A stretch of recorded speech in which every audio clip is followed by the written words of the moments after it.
Welcome everyone, and thank you for coming to this event. My name is Andrew Carter. I run the Centre for Cities, and we've been working with the Council and with the Chamber to put together this event. It's one of a series of events that we are doing in different cities or different places across the country to think about and explore both what we've gone through over the last decade in regards to austerity, and I'll say something about that in a second, but more importantly, I think, what is it that our cities and our urban areas need in order to be successful in the decade ahead. So undoubtedly, our conversation tonight will be about some of the challenges that we've experienced over the last 10 years through that kind of period since the recession, and then what happened as a result of that. But I'm very keen, and I know my panelists are also very keen, to think about and to express the opportunities that we currently see and the opportunities that might come to bear in the next 10 years as well, or into the longer future. That's really the kind of rationale and the context. Hence the question, which is end of austerity, question mark. We can debate that if we so wish, but Doncaster after 2020. That's the real kind of context of it. I'll introduce our panelists, although all of you will know all of them in a second, but I just wanted to give 3 points of context, I suppose, all of which are drawn from the publication that you may or may not have looked at, that was on the table as you came in, from our annual flagship document, which is called Cities and Doncaster. Every year we look at what we think is going to be a pressing issue that is affecting our urban areas up and down the country. This year we looked at what had happened in terms of the decade in relation to austerity, partly because of it being gone on a while, but also partly because of some of the suggestions that it may be coming to end. We thought it was a good time to say something about the effect, and I just wanted to say my first bit of context, and you will know this, and I'm sure others will say this as well. But when you look at the kind of level of funding that is going into places like Doncaster over the last decade, there has been significant reductions of that amount. Okay, there's no getting away from that. The amount of government funding going into our local areas has significantly reduced over the 10 years. And our urban areas, places like Doncaster, have been affected more than our non-urban areas. So there's kind of been an urban element to the reductions at some of our areas. And our Midlands and our northern urban areas have suffered more than some of our southern urban areas. So there's a kind of thinking about that, but it's an important point to make. And when we look at the kind of scale of some of those reductions, we're talking at, in places like Doncaster, we're talking in places like Barnsley, not that far away, we're talking 30 to 40% reductions in the expenditure in these areas. That's about 460, 470 quid per person living in Doncaster. So there's sizable reductions in terms of expenditure. So that's my first point. Can't get away from that, and we have to recognise the challenges and the brilliance of places in responding to those significant reductions. And I'm not going to steal Roz's thunder in saying some of those sorts of things. My second kind of contextual observation is that because of the reductions in terms of that money and the way some services or activities have been ring-fenced, what that money has got spent on has also changed. And what you've noticed in our urban areas up and down the country is that more of what they've got left has been spent on social care, adult and children's social care. Much needed, very, very important, but actually a significant proportion now of locality expenditure is going into those two areas, and rightly so. But what it obviously means is that when we think about other activities, arts, libraries, street cleaning, parks, planning, economic development, all of those sorts of things that make our places good places to live and work, their bits of the budget get squeezed even further. And that's a significant change, and we see this across the country. Before 2009, only 4 out of 63 places were spending more than half of their budget on social care.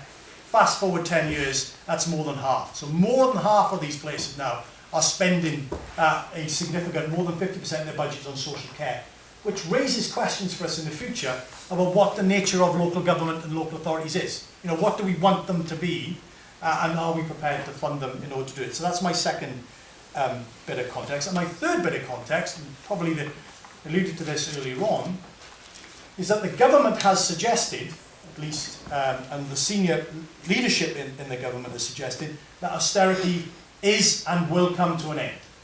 Now that's an if. We can debate the if, although let's not debate it for so long. But that is a kind of statement.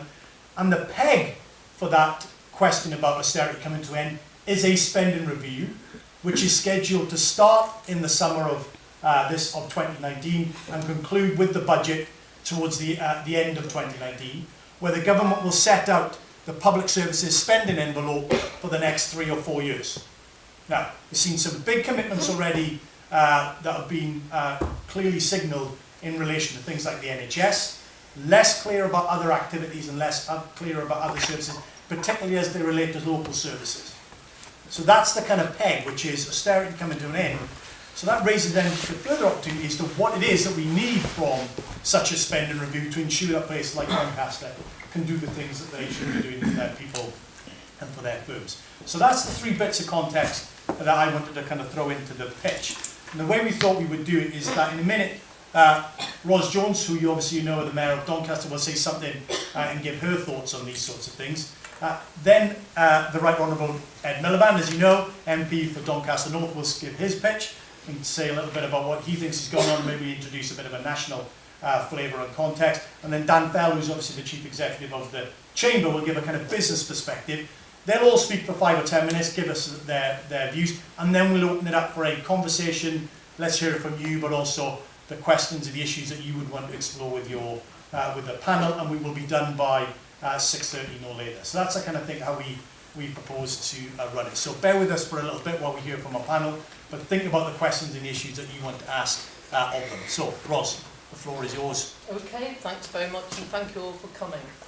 But firstly, I just want to give you a flavour of what we've been facing and what we are facing, but also want to tell you what we're doing to combat it. Because I will read a load of stats out. My apologies, those who don't like numbers.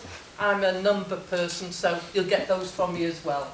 So first of all, we have got at the heart of our communities real problems. It's demonstrated now. It was mentioned earlier about more of our budgets being spent on adult and children's social care. 64% of budgets in Doncaster, the revenue budgets, is being spent on children's social care. So that squeezes everything else. That coupled with universal credit being introduced, that coupled with that squeezing families, and it's not fully introduced yet, and a lot of people's living wage being squeezed, less money in the town, therefore less money stimulating the economy. All these come together. So we received 50% less government grants than we did in 2010-11. Our core funding, including income from council tax, has reduced by 33% since 2010-11.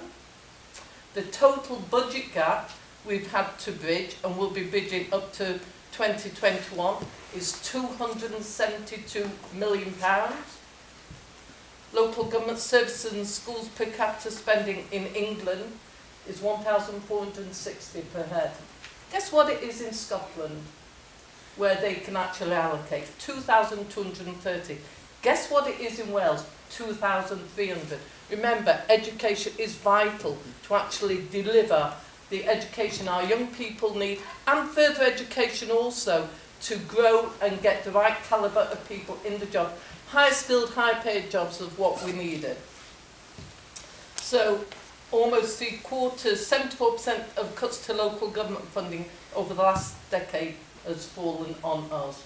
Quite rightly say we're the third. We've actually suffered 31% cut, and we featured just after Barnsley, who was second. And it's been a programme that's benefited the wealthy and actually hit the most vulnerable, and continues to do so. So in Doncaster, what are we having to do? Well, we're having to use one-off reserves to deliver a balanced budget.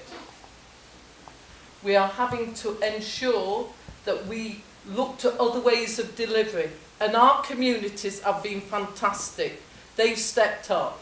If I say 20 out of our 24 libraries are being delivered by communities, they're real social hubs and they're a great success.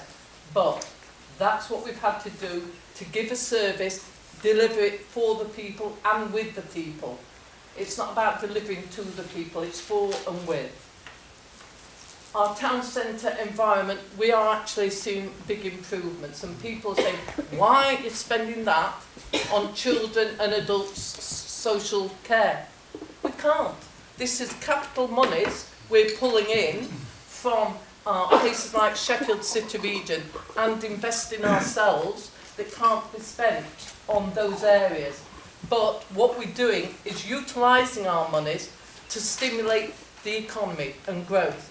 And where the private sector failed to deliver, we've stepped in, and I'll use a good example, Hurton Triangle.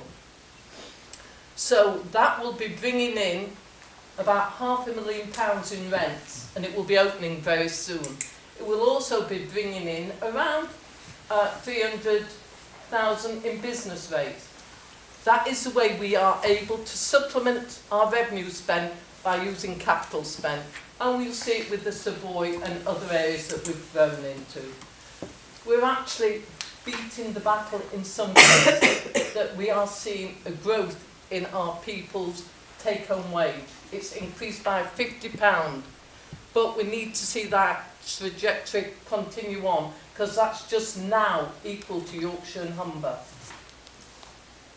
It's about £50 less than the national. So again, we've got big sums to make up there.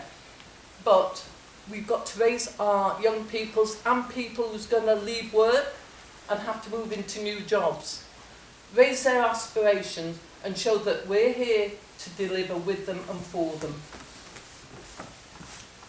So, austerity.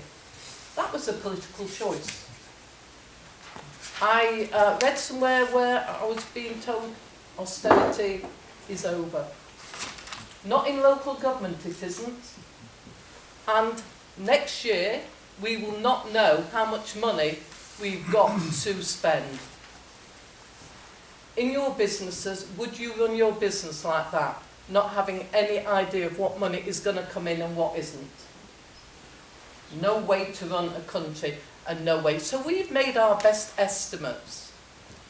And our best estimates mean that come next year, we'll have £13 million gap again to find.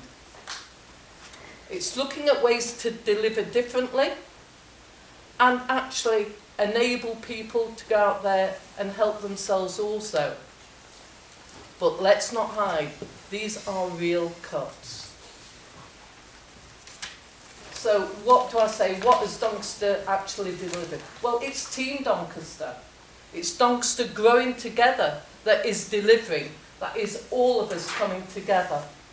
That is the health service. That is the chamber. That is the fire service. That is the voluntary sector. That is all sectors sat round a table looking at the best way to deliver for our residents. Because what are we here for? To deliver for the residents who we care about, who we want to see grow, have a great place to live, have a great place to go out and enjoy themselves. So it's about making a better place to live, it's about making better wages, better salaries. You know, I'll be delighted when every company in Doncaster is paying the living wage. I will be delighted to see, when we see things going forward, that everyone is able to go out and enjoy life.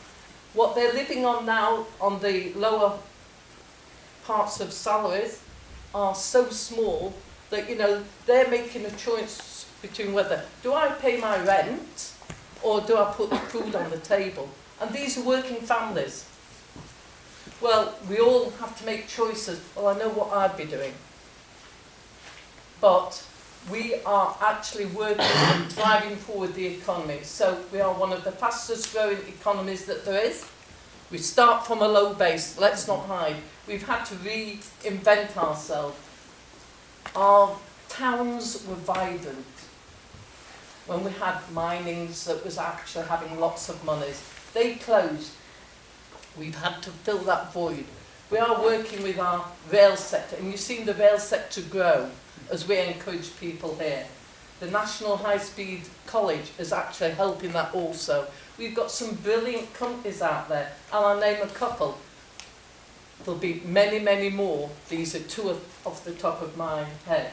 Wabtec and Unipart.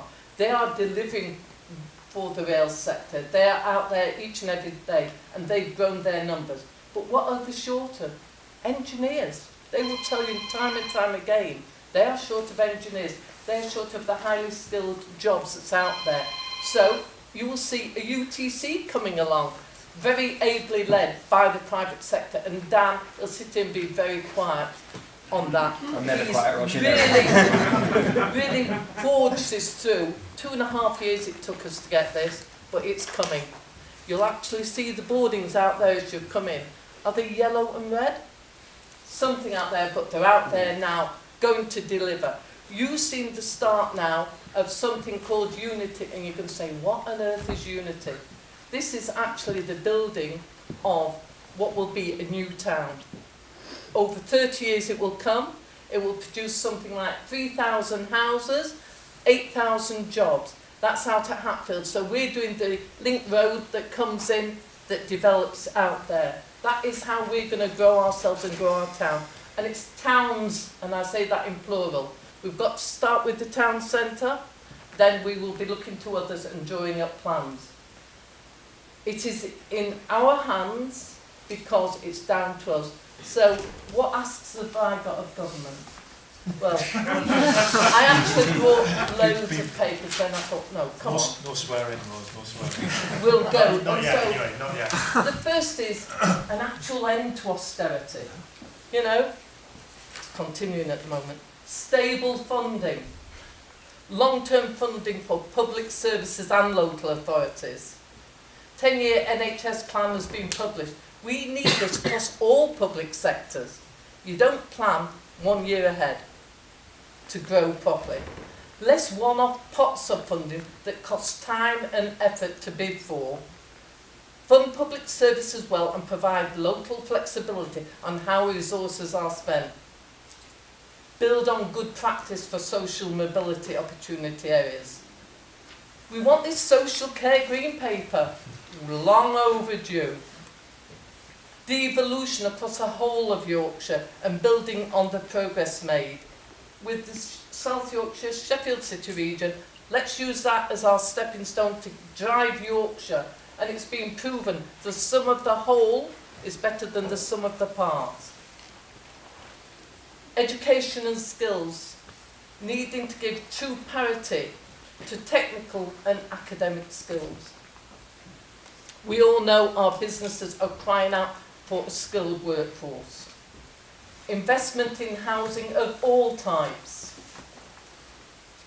You know, and also government, except there's no confidence in business rates. It's accelerating shop closures in many towns and it's outdated. Give local authorities power to introduce penalties and incentives for landlords. You know, it should be carrot as well as stick. And introduce clear high street assets ownership accountability by establishing a landlord register for each town. How many times do we ask, who does this belong to? Many searches.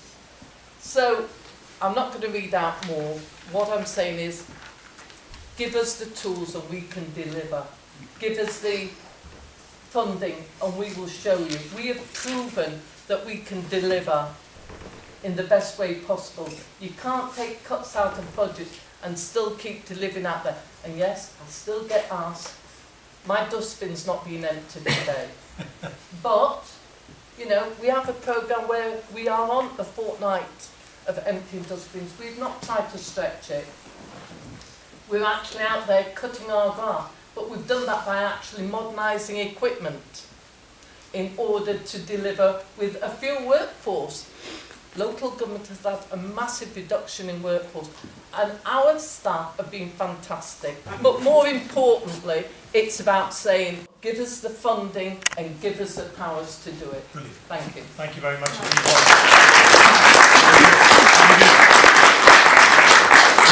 Great start. Ed?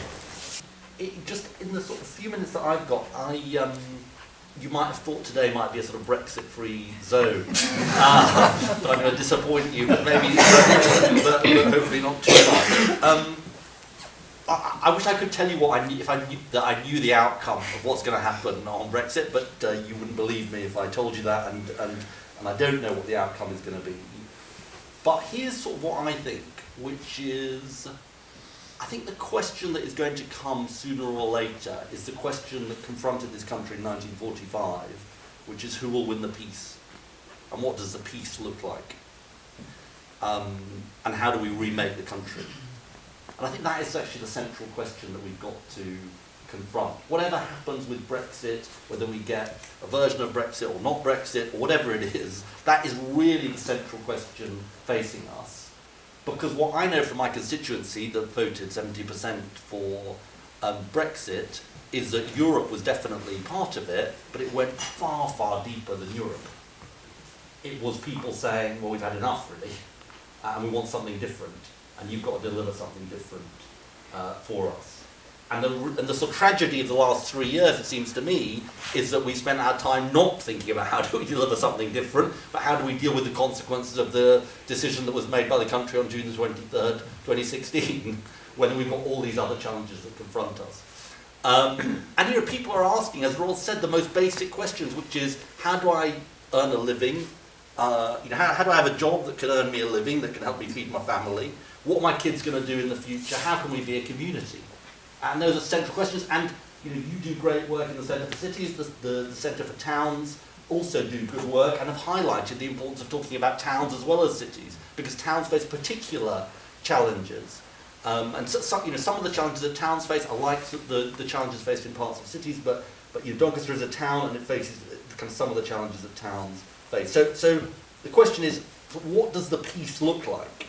And it seems to me that if you learn the lesson of history, and if you think about the 1945 government, or you think about the fact that this year, or this week actually, I think we're marking 50 years of the Open University, those were big institutions.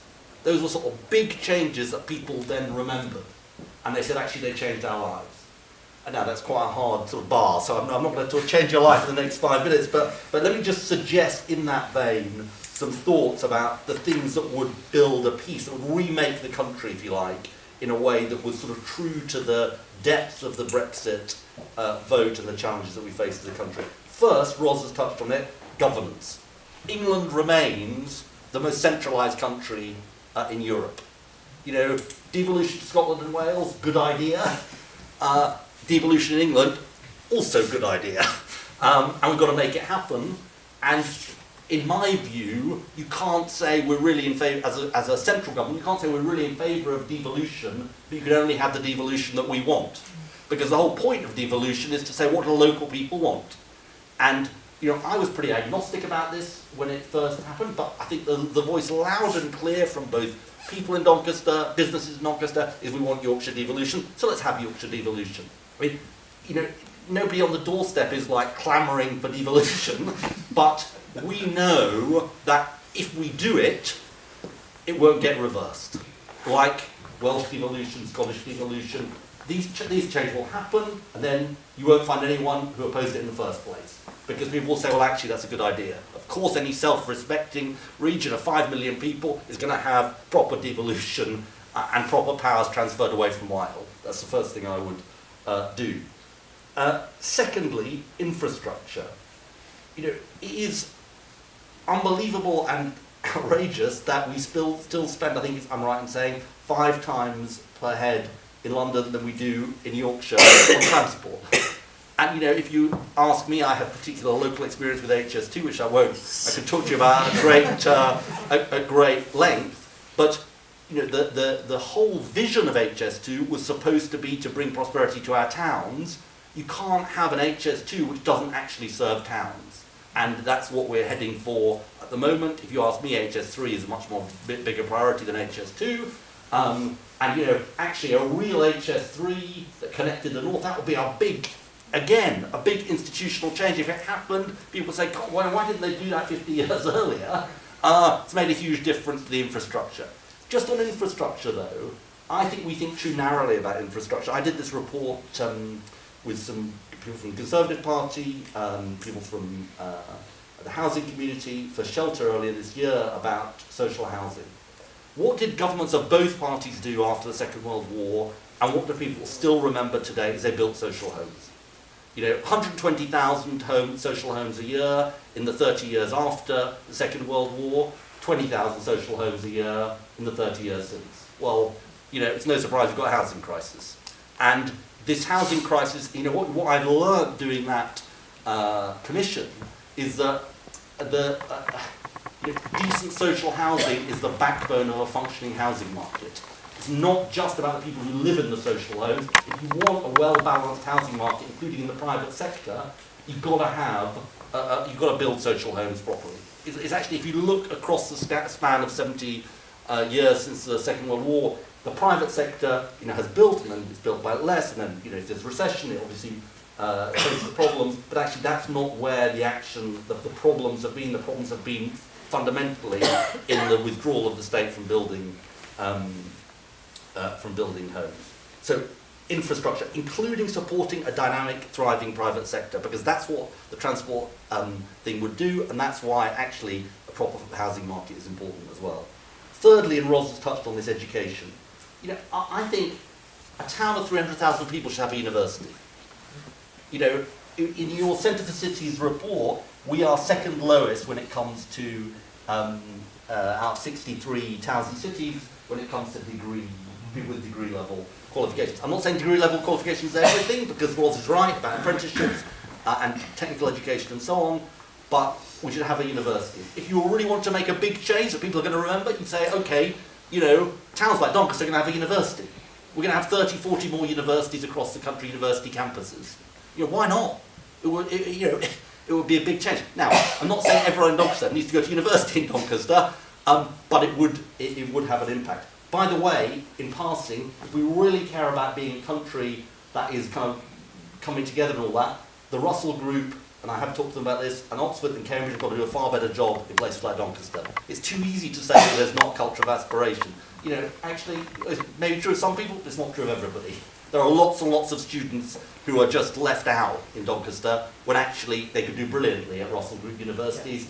And the point is, I think at the moment some places like Oxford and Cambridge spend lots of money, but not in a very good way, or they just don't know how to engage. And being together as a society, that is part of it. So thirdly, education is absolutely fundamental.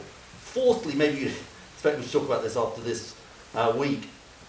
I think there's a fundamental challenge that we face as a country and as a world around the environment. And I also think this could be a massive source of employment in the future. And I think of Hatfield Pit in my constituency. It closed two or 3 years ago. With proper support, this could be a centre for renewable energy, for a green future. And we've got to do this, because I genuinely think that my kids will look back in 10 or 20 years' time, I've done some stuff on the environment, and say, you knew all the facts, you didn't act. Well, why didn't you act? And by the way, if we're really serious about a green transition, I confess I don't remember the switch from town gas to natural gas, but that was a transition that involved 12 million households across the country. And it was a door-to-door, street-by-street, house-by-house transition. And we're going to have to do the same when it comes to all of our buildings, both residential buildings and office buildings. And actually, that could be a massive source of employment, and in partnership with the private sector. But it needs proper focus of government. And it's, some people call this the Green New Deal, and I think that's quite a good way of actually thinking about drawing on the American New Deal of the 1930s. Lastly, again, something that I think is really important, and Doncaster is, among other things, doing this well, I think. Every town should be a town of culture. There shouldn't just be a competition to have one town of culture. Every town should have culture at its heart, because it's about the character of the town, it's about a place people want to go. We've got Mike in the front row who's working on, as one of the two people driving this forward here, working with CAST and the council and so on. the thing that persuaded me that this had to happen was I went to one of our local schools, and I was talking about, you know, Doncaster and some of the great things that were going on, and then we were talking about Hull, and Hull had just been City of Culture, and I said, did anyone go to Hull? City of Culture, and one person put their hand up and said, yeah, I went to the Radio 1 Big Weekend. I said, oh, we'll get the Radio 1 Big Weekend in Doncaster, and they all laughed at me. So I felt very annoyed that they laughed at me, and they laughed at me because they thought, well, it's never going to happen in Doncaster. And actually, you've got to change that perception. You've got to change that perception internally and externally. And we have really exciting plans for 2020, because we're not waiting for somebody else to say you can be a town of culture. We're actually just going to do it ourselves. And we've got really, really exciting plans, and I'm really grateful for Roz's support on this, about both kind of the homegrown cultural offer, which is actually there but needs to be kind of brought out and supported, and big national institutions coming here to also give people a sense that this is a place they want to be, this is a place they want to visit, and this is a place they want to live. And I think that's actually fundamental to any place. So that they're, I mean, I'm sure other people have better ideas than that. They're just 5 things that I think could make a difference, and people will look back and say, that was a big change, that's a big thing that happened, a big lasting institutional change which will change people's lives. The last thing I'll say, this is a sort of slightly more optimistic thing. You need to be optimistic at times like these. I think I'm optimistic for 2 reasons, actually. One, because of what Roz said about the way Doncaster has come through the difficulties, you know, facing some really, really difficult circumstances because of austerity, but has come through, fighting back. But secondly, just the point about the country, which is we seem incredibly divided as a country, more divided than I can possibly remember. But if you think about the things that I just talked about bringing power closer to people, about a proper infrastructure, about education, about the environment, and about culture, there's no reason why a country shouldn't unite around those issues.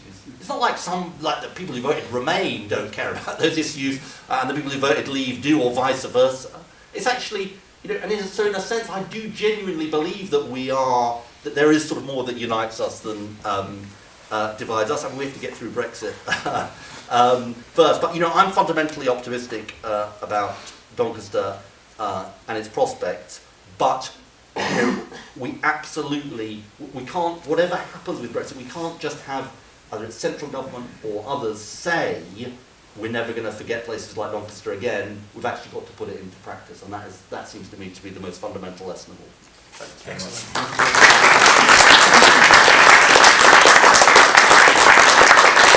Dan, give us a business perspective. We're a very small not-for-profit organisation, and our responsibility is to represent the business community in Doncaster, to make sure their voice is heard, but also to support them, help them grow. And we also play a big role working with our education sector to help our young people become a bit more work ready in the fullness of time, but crucially help our employees become a bit more young people ready too, because it's got to be both ways on this.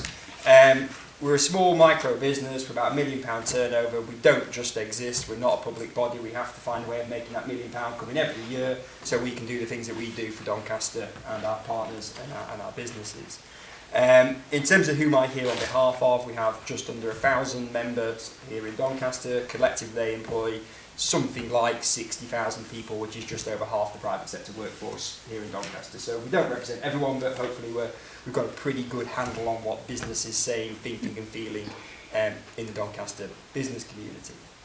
So I got sort of 5 points that I just wanted to throw out, and I'll hopefully keep it short because I'm really interested in getting to the Q&A and conversational piece of this. In addition to my role with the Chamber, I'm sort of immensely privileged to get a look into lots of different worlds as well. So I'm a school governor at Hunger Hill over in Edenthorpe, as Roz touched on earlier. I'm chairman of Doncaster University Technical College, which will open just down the road in September 2020. It's been 4.5 years, Roz, not 2.5 years. But, in large part to that, we're trying to force a decision from government. I have a cabinet in the office full of letters from ministers, 3 ministers, because we've got through 3 of them actually, promising me a decision soon. Soon isn't 4.5 years in my world, but hey ho, we persevered and we're getting it. So I'm a school governor, I'm opening a school down the road. I'm a member of Team Doncaster, so I work every single day closely with public sector partners in the authority, in the health sector and so forth. And I also have the immense privilege of being chairman here at CAST, an amazing arts and cultural organisation where our vision is to bring world-class art to the people of Doncaster. And I make that point because I get to look at a load of different worlds and I get a good sense of what good looks like across sectors. I also get a good feel for what's a bit of belly aching and moaning and groaning and what hard and tough and challenge looks like across a range of sectors. And I make this point because we're talking about austerity, and the common theme across those organisations, commercial, education, cultural, not-for-profit, it's relentless everywhere. You know, everyone is doing great stuff, but everyone's knackered in doing it. You know, we've had to work extraordinarily hard to do the things we've done in Doncaster this last 10 years. The margins, the surplus in all of those organisations is so skinny, it's so tight.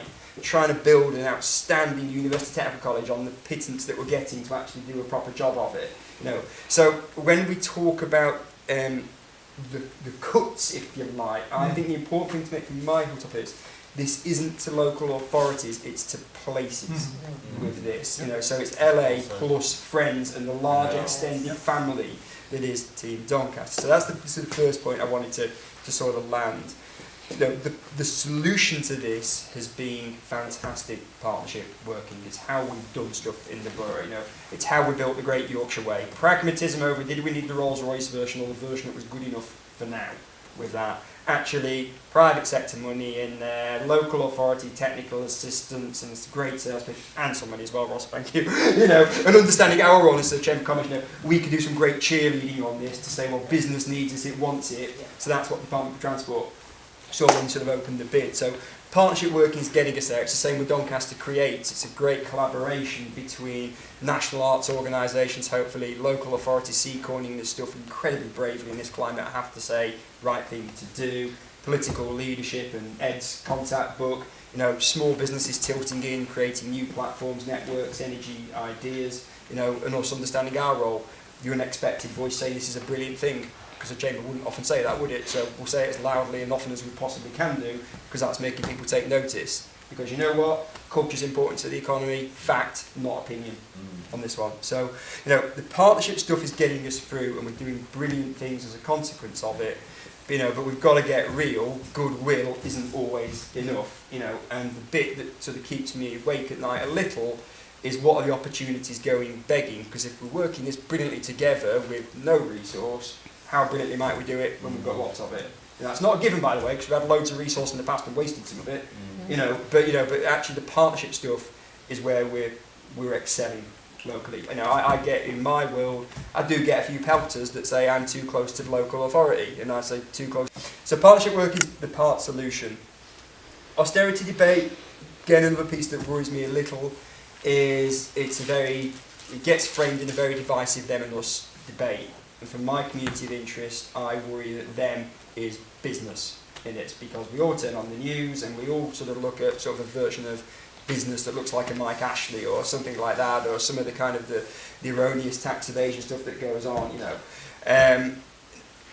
That's not the business community that I see day in, day out, and have the immense pleasure and privilege of working with. You know, Doncaster, particularly those who sort of select into networks like the Chamber, the CBI, the Emily here, you know, loads of civic-minded businesses who give a damn about their place, who give their time, their money, their energy extraordinarily generously because they care.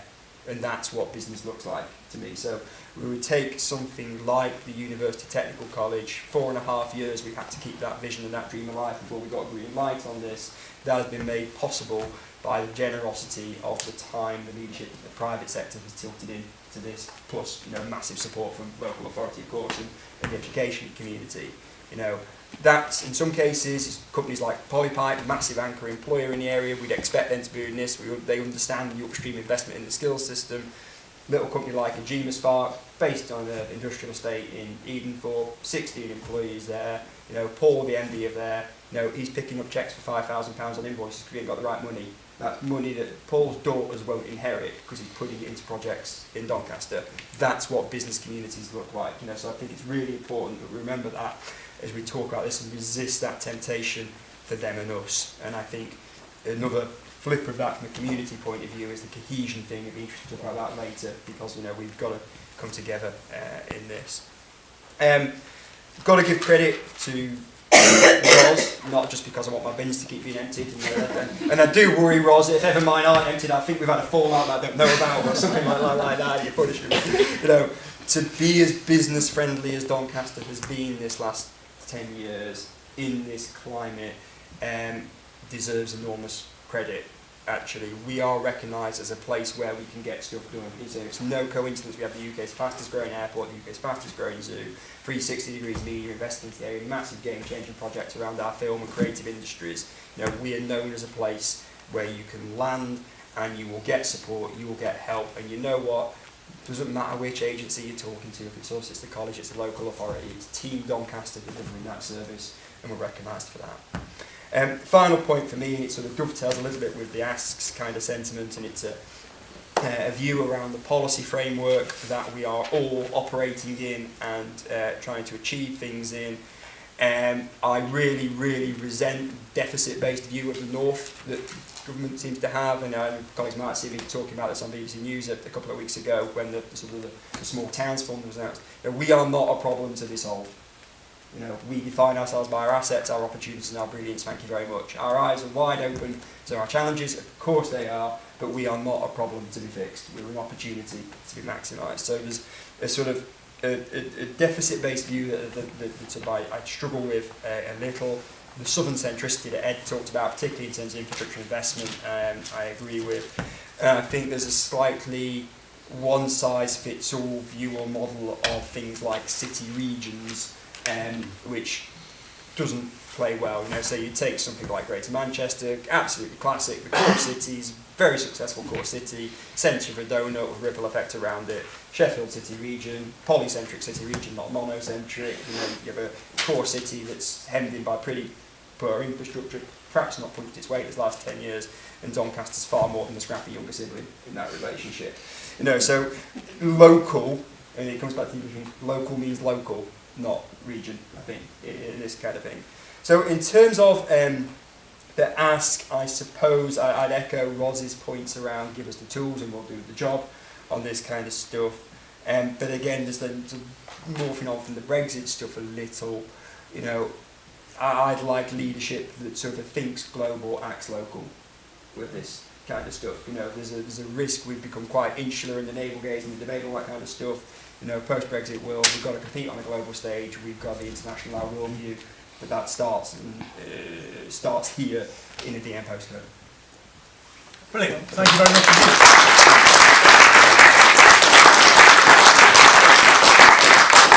So we've got a good chunk of time for questions or reflections from you. If you can raise your hand, just say who you are. If you keep it nice and short and sharp, I will encourage my panellists to do likewise.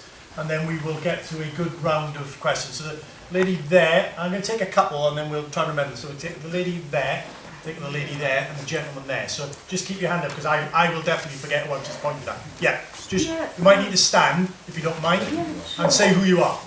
Yeah, my name's Tracy Gray. I'm moving to Doncaster. Lived in London for 30 years, and the mass exodus of creatives from London through the lack of affordable housing has brought me back to Yorkshire, where I'm originally from, and I've been really pleasantly surprised. I mean, it's so vibrant. Leeds, Wakefield, there's culture, there's poetry in their streets. However, one of my main concerns is the environment, and I just wonder what the panel think about, do you feel that you're putting the environment as the main central issue now, you know, reaching out, as you say, you've had an absolutely horrendous time trying to plug the gaps in your funding. I mean, my heart goes out to you. I don't know how you've done it, and I believe it was a political choice that I disagreed with personally. But having said that, when you're reaching out in the chamber and everyone to different experts and trying to attract good energy in and partnerships, Are you reaching out for the expertise you need to get the environment as a central theme? So I agree with Ed, this is a fantastic opportunity to turn things round now, new industries. I buy most of my clothes in charity shops. Okay, great. And they're good clothes. Thank you very much, Tracy. Yeah, just say who you are. May Wilson, Doncaster Council. So my question is bouncing on the back of Dan's final point. How do we turn this austerity debate around in a way that encourages Southern allies to kind of champion our cause, our community, the wishes we've got for our population? Okay, so how do we kind of revert? So how do we make the Southern allies or make Southerners allies of us? Yeah, okay, that's a fair question. Who else? Yeah, is gentleman there. So I'm Dr. David Cratton, I'm the clinical chair of the commissioning group. My point really is about that austerity hasn't ended. So while we welcomed the long-term plan and the additional money that came into the NHS, equally we knew that the same had to be matched for social care. And despite that, even in the current plans we have for the next year, we have to save £11 million. So, you know, we've had some money, we welcome that, but that's still a shortfall on our services. So what the council and their health have come together is saying that residents of Doncaster don't have a health or social problem, they have a health and social problem because you can't differentiate the two. So it's more of a comment to say, look, even when money is welcome, but what money does come, it doesn't always, you know, plug the gap, and that actually the way we respond to it is to actually say, right, we've got £1 Doncaster pound, how can we spend that best across the sector? Which suggests we might need more integration of those two. Which we are. What are And so, currently- so I which think is that's already one happening thing we've done over the and last occurring in 2 to different 3 places. years. Yeah. We've realised that, and we'll progress that Yeah. further. And dare I say, you know, therein is another advantage of taking a kind of place-based perspective rather than a service-based or a silo-based, which, you know, no disrespect to central government, that's typically the way they kind of think about these sorts of things. Ed, you said something about the environment. Yeah. Don't say what you've said already, but more about, you know. Well, Tracy, first of all, welcome, and we're really glad you've come here. And I'm seeing that Mike's going to approach you afterwards and get you involved in the Year of Culture stuff. Look, I mean, I just basically, I'll be short. I sort of agree with you. I think there's, but I think to be fair to the sort of, you know, both Ros and to Dan and the private sector in this, if you're going to make a big sort of energy transition, you've got to have the support from government to make it happen. And I suppose my anxiety and my frustration about this is we might end up consuming the renewable energy but not producing the renewable energy, or rather producing it but not producing the equipment for it. And we're already falling a bit miles behind the Chinese, who are sort of really going for it on this stuff. And so I do think that, you know, as part of any Green New Deal, which I think has sort of got to happen, I'm going to be doing some work on this, you've got to, I mean, you know, this is an answer to the question, which I think, let's be honest, is a hard question, which is where are the jobs of the future going to come from? And this has got, it's not the answer on its own, but it's got to be one of the answers. And I think that is a sort of public-private partnership to make that happen. Okay. Dan, do you pick up on the question about the Southern Ally? But how, you know, because you're part of the chamber, there's a network there which is obviously across the country. You know, is that one of the ways to find common cause on issues irrespective of where you are? And I get what's this? It could be. Do you mind if I just tilt in on the environment stuff as well, if that's okay? I think one of the things the tricks we've still got to pull with the private sector on the environment stuff, and I say this recognising there's some absolute exemplars locally, people like Go Green, people like NG, who sort of wear their environmental credentials extraordinarily well and do some really innovative stuff. In the same way as the inclusion and cohesion stuff has become not just a moral thing, it's a business case thing, because it just makes sense, of course, doesn't it? We have more productive businesses when we're inclusive. I think the environment stuff needs a little bit more around, in fact, it's just the business case is there too on this, and I think the more we can work with businesses to support and help them to see that, the more we'll get the real step change, which is that huge SME community, rather than relying on a few big beasts at the top to lead the charge on this one. In terms of the southern stuff, yes, we are a UK chamber network. We work pretty collaboratively on big stuff together. I think the onus is perhaps still on us as northern economies for how we define ourselves with this. I think Doncaster's getting itself together in this slightly sharper elbows, assets rather than opportunities worldview may, but I don't think everyone's like that yet. I think there's still quite a lot of communities in the north, understandably given the challenges they may have had, that still feel a little bit cloth cap on the ground, sort of begging mould in a way we're doing some of this stuff. So I think we've got to sort of say, what's the additionality that we can add to UK PLC? And actually, again, we kind of present the business case back to the south of what we're going to do for them, because actually we're no longer the tax burden, we're just part of the fantastic UK PLC global brand. And Ros, I mean, you're part of networks that bring together different interests, different cities, different towns, on those sorts of things. Just say something about that particular issue. First, again, the carbon footprint. This is going to be the job growth of the future. We get this right, we will leave a legacy for our children and our children's children. So we can't not get it right. And so we need to be pushing and trying to bring that to this area. As far as networking is concerned, you know, I think at times we've always hid our assets under a bushel. We've not been out there in people's faces and saying, we are great, perhaps we like to think it's our own. I'm quite parochial, you'll all know that. Doncaster comes first, middle and last as far as I'm concerned. However, I have been out there and seen the big wide world. I think we've got a fantastic borough.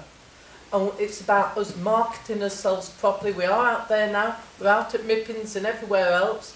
It's about getting out there. We go to many seminars and each one of you can be advocates of the North and Doncaster and Yorkshire, because each and every one of you, people meet you and actually take away something from you. So if you go out and market Doncaster as the one thing to do, go out and market our markets, our new market. Definitely. Great vibrant place, get people there. Something different for people to come along to.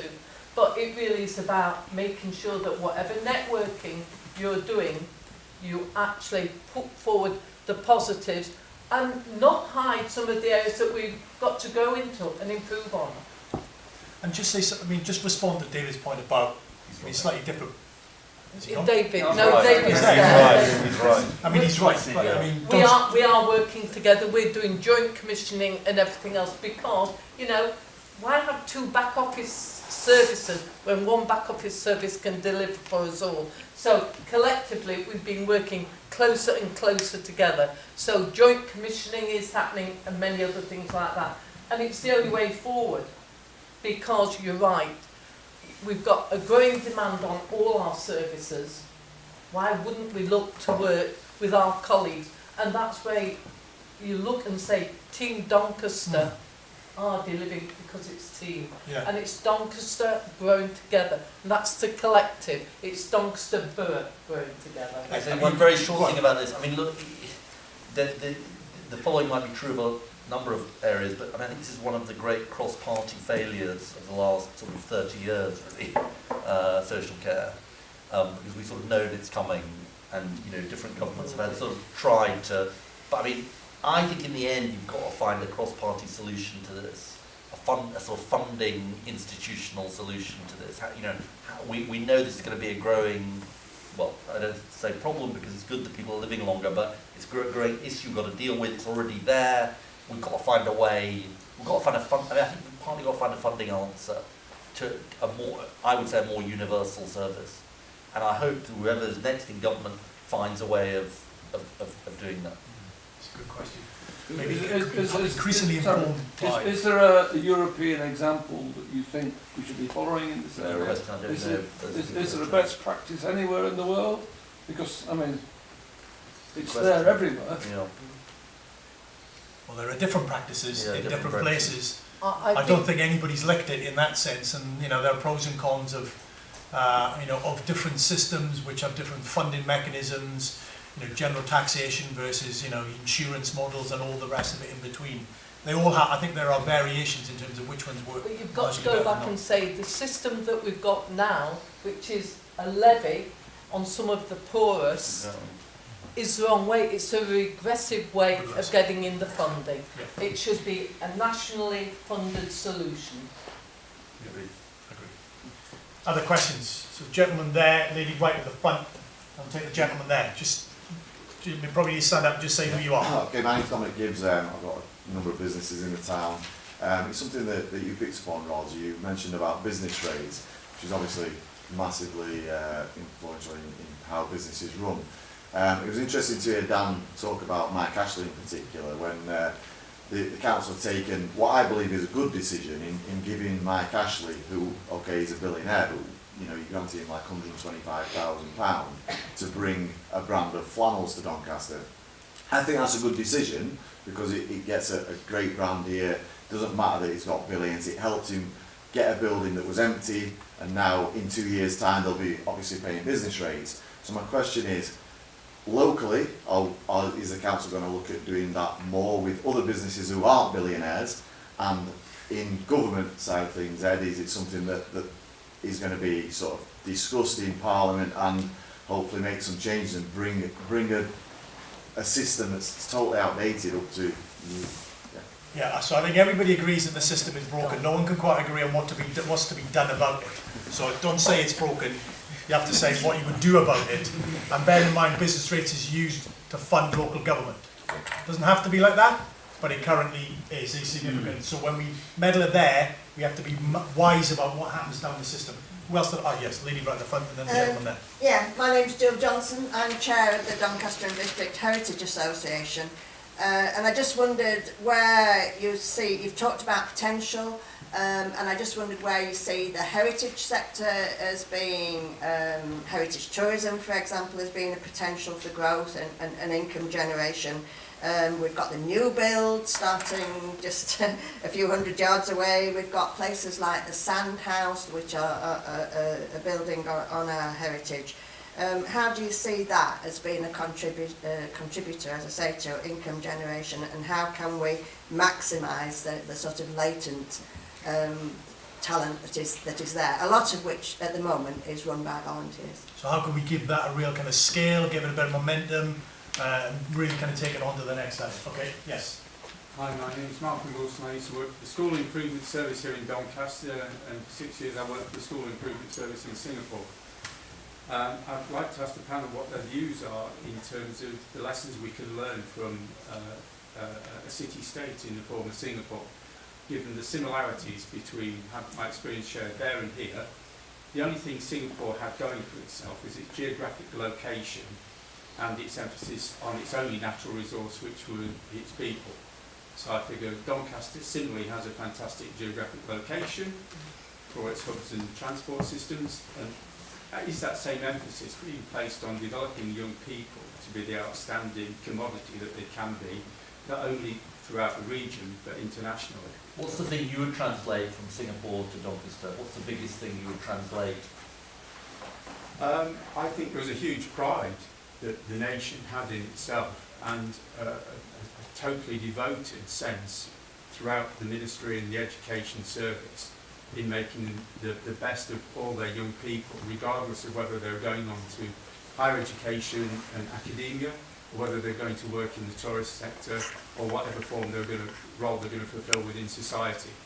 And they export. I don't believe we need a union now. People want to live and work here, because quite often, from my experience, you can have a university in a town where, take for example Derby, many of the young... Yeah, so the monies that's coming in because of Priory Walk being revitalised more than outweighs the granting of that business rates free for 2 years. As far as others is concerned, there's the criteria there that we set, the policy was set, it's administered by officers, and it's still there for people to apply for. It is one-off monies that we pulled out in order to help stimulate business growth, and it's all about jobs as well. And they don't get it until the end of the period anyway. Jill, Heritage Association, you'll see we've tried to hold on to what heritage we've got with the girls' school, that they've kept the fascia there. That's going to be a feature in there. The whole of the staircase coming down is part and parcel as the building goes up. And what else is going to be in there, and with Ed's black book of contacts, you're going to see some fantastic stuff that can come from London now to Doncaster so our young people can come in and see it. As more people come in and see things from different galleries in London, they will come into the town, and it stimulates the money that's spent in the economy. And therefore that will be an income generation for the town. Malcolm, pride and devoted, a sense of pride. That's what we've got to bring back to all our communities. If I say to you that we spend over £2 million cleaning our streets, I walk about Singapore, you see nothing about, it's about pride. It's about actually saying what's going to help my child move on and get a better job, get a job that satisfies them whichever level they want to be at. That's about parents supporting their children to really reach their full potential and be happy. And I know many other countries that there's most of them not only have the child in school at the time, but they're doing schooling after school as well. And people can argue whether that's good, bad or indifferent till the cows come home. So I think a sense of pride is the biggest thing, and we've got to regenerate that. We had communities that had the pride. As a lot of the communities died, a lot of that pride went away. As I say, would Iceland spend £2 million doing other things than continually cleaning the streets and picking up rubbish left around by other people as they flight it? Of course I would. So I concur with what you're saying. Pride is the biggest thing, and actually encouragement. Okay, Dan. On business rates, I don't have the solution, but I think it will look something The system is broken. The system is broken. But the solution will. Yes, the system's broken. It's knackered. It's archaic. It's ridiculous tax. But it's the taxation needs to come after the event, not before the event. It's an input tax before business has done a single thing, which is when we're trying to compare like with like in terms of physical premises versus online business. Taxing at the in rather than the out doesn't make any sense in 2019. So it's got to be around that kind of basis. The point around the heritage sector, I think it's a massive, massive part of the economy, but it could be so much more. In terms of what we could do, as of any good business support conversation, I'd start by asking what your challenges are, what your opportunities are, what you would like it to be, rather than doing things to the sector, because I think that's where we get things wrong. So I think with all of the look of a conversation, the pride in the education piece, one of the things that myself, Roz, Damien at the back have a big passion for is showcasing the opportunity that's happening here to our people, to our young people, to our parents, to our carers, to communities. We want the growth in Doncaster to be inclusive, so it's got to mean something for our young people and our residents. Otherwise, it's big shiny buildings for someone else's benefit. So we want that narrative there of you can be an air traffic controller in Doncaster now, you can be a zookeeper now. Do you know there's an £80,000 engineering job going here? You can be a stagehand at this wonderful theatre. And I think that's how we build pride in place. Okay. And making it relevant. So we're getting close to 6:30, but we're going to take another round. So very quick, very sharp panellists do their work. Lady there, gentleman, 3 we've got. Yeah, you go first. Hello, I'm Ellen Shipley. I'm the CEO of a disability charity in Doncaster. So my first point is a reflection really, and then an ask. Go on. The first reflection is that over the last few years there has been a decimation of the infrastructure support for non-profit sector for a variety of reasons, and I'm really heartened to see that now Doncaster Council is making an investment in addressing that, and looking to see how the third sector can be more cohesive to provide support.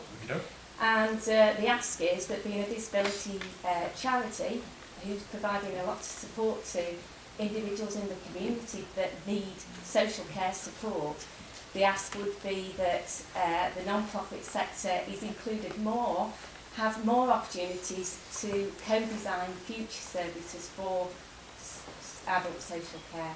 Okay, so get us more involved. Yes. Yes, excellent, good. Where were the two of you? Yeah, yep. My question, my name's Dom. Say what your name is. My name's Dom, I work at the council. My question is primarily for Ed.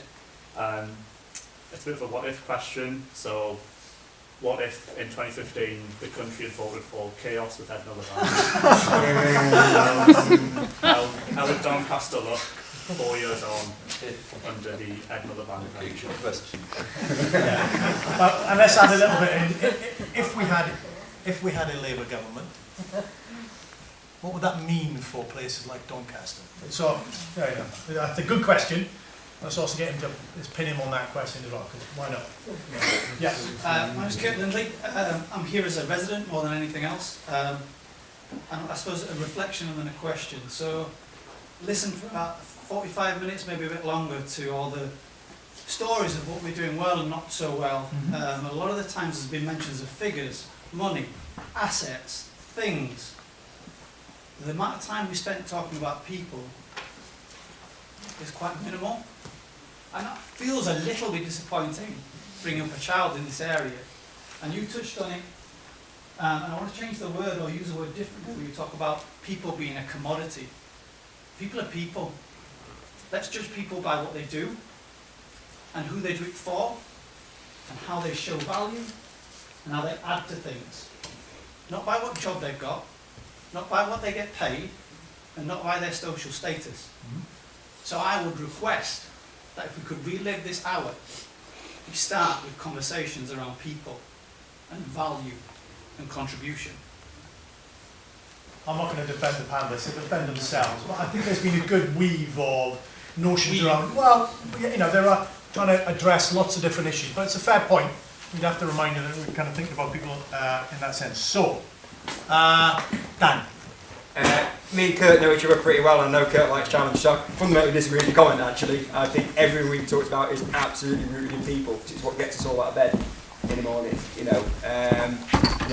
yeah, take it, talked about a new school down the road that we're building, and it perhaps characterised as a shiny thing.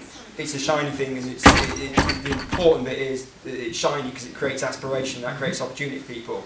The important thing is what goes on there, the magic, and it's the communities it serves, which are the businesses that go create the wealth, and you know what? Businesses are people. We don't get out of bed in the morning, become a different person, we put our overalls on, our suit on. People are people, and it's the young people as well, we want to create opportunity for them. So I take your point, language might have been better, might have been tidier, always can be, particularly with notes as sketchy as mine, Kurt. But this is all about the people, it's got to be. And is there anything else that you haven't said that you want to say, Dan? Last in part in thought? Two things. Community interest representative, of course, business. Business is a massive part of this solution. Doesn't matter if we're talking education or we're talking health. We want to partner. We want to do great things. We want to be allowed in and co-design them solutions. So business is part of the solution to all this stuff. Secondly, I can't labour the point enough. Really applaud the local leadership, because at a time when national leadership does appear to be lacking, the fact that we've doubled down and put the economy at the centre of what we're doing and back to business in the way we are doing to create opportunity for people, it's a good thing. We've got to keep doing that in Doncaster. I'm going to give Ros the last word. So, Ed, what would it have been like if you'd been the boss? I mean, look, the sort of big, I suspect. Can you have the last word on that as well? And what would it be like under a future Labour government? Like anything, like any government, if I'd been the head of it, we'd have made mistakes and done some things right and some things wrong, so I'm not going to say it would have all been perfect. I think we wouldn't have had the Brexit referendum, and therefore we wouldn't have wasted 3 years on the details of the customs union. We'd have been talking about the health service, education, and towns and cities and their future, and I think that is the biggest sort of, that's the kind of core regret that I would have. I mean, look, as for what will the Labour government do, I mean, I've said some about what I think needs to happen. I think the most important thing is to sort of think big, actually. I think there are sort of moments in history when you can think big about the kind of change people want. And I honestly think, I know I said this before, but I think it's really important that the people in this room who voted Remain, people who voted Leave, and it is a sort of presenting issue at the moment. But both sets of people wanted big change, and I think it's sort of whether it's the young people who are going on strike from their schools because they're worried about their future and climate change, or it's the people in my constituency who maybe that isn't the number one issue for them, but are saying what's my son or daughter going to do in the future? What job are they going to do? They're both really asking the same things, which is what is the future going to be like? And just to the gentleman there, I mean, I'm sorry if we didn't make it clear, but this is absolutely about people. This is absolutely about people and their experiences and their lives. And when government and the politics and business work is when they're making that better. And that's fundamentally what it's about for me. Very good. Ross, last words to you. I think it's about people, everything we do, and we do it with. I spend hours, days, weeks, months and years trying to make our borough a better place for our people, our children. And I really do believe if we leave this borough in a much better state in 10 years' time and look back and say, we're helping to solve the problems that we've got, knowing that we've got a growing adult population that we need to ensure that we get the right answers for, ensuring that our young people are helped. And it really should be about helping from birth to grave. And that is people. So a lot of it does come round to figures as well and monies, and you think, oh, flipping heck. But it does, but it doesn't cost you a lot to smile at someone and say good morning. It doesn't cost you a lot to actually help someone if they're struggling. And it doesn't cost you a lot to hold the door when you can see someone's struggling. So it is about all of us delivering collectively together for each and every one of us. Brilliant. A great way to finish. I apologise that we slightly run over, but if you could join me to thank our panellists.